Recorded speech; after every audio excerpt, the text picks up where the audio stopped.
Кроме русского языка, такого рода словари практически ни у кого не существует. Язык народа – это живой организм, который реагирует на любые изменения в обществе. Коронавирус, самоизоляция, омикрон. Эти выражения уже прочно вошли в наш обиход и, как оказалось, в новый толковый словарь татарского языка.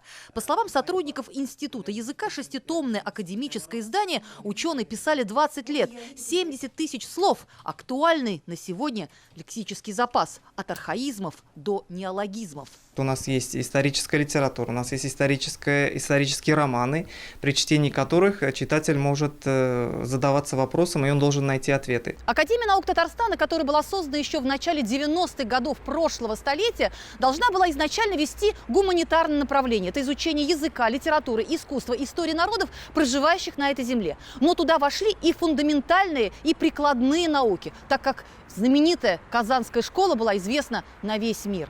Академия наук Татарстана – это огромная система различных научных направлений. Нефть и газ, медицина, сельское хозяйство, стройиндустрия и нанотехнологии. Только в 2021 году были внедрены в жизнь около 2000 проектов, и это только в рамках республиканских грантов.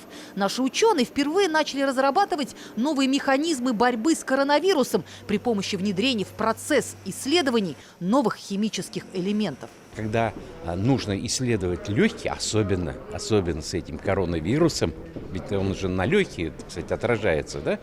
Так вот, это ЯМР гелий-3 дает прекраснейшую информацию о том, в каком состоянии легкие пациента. То, что наши ученые реагируют на все вызовы времени, это объективная закономерность. В республике создаются все условия для развития фундаментальных исследований. Но, по словам спикера татарстанского парламента Фарида Мухамедшина, Татарстан – республика многовекторная, потому и наука должна быть задействована во всех отраслях. Другой вопрос – как обеспечить этот симбиоз между наукой и техникой? Синергия – новое слово и тоже наука, которой нужно, как оказалось, еще нашим ученым поучиться. Первые 30 лет позади. Вторые 30 тоже так же, как 3 дня пробегут. Есть предмет и фронт для работы, уважаемые академики. И я думаю, вот и сегодня, в этот праздничный для вас событийный день, мы решили об этом вам напомнить. От научной лаборатории до промышленной установки, от академических трудов до массового читателя. Дорога, конечно, сложная, но преодолимая. Тем более, когда у отечественной науки такой багаж опыта и знаний. Эльзира Юзаева и Роман Безменов. ТНВ «Казань».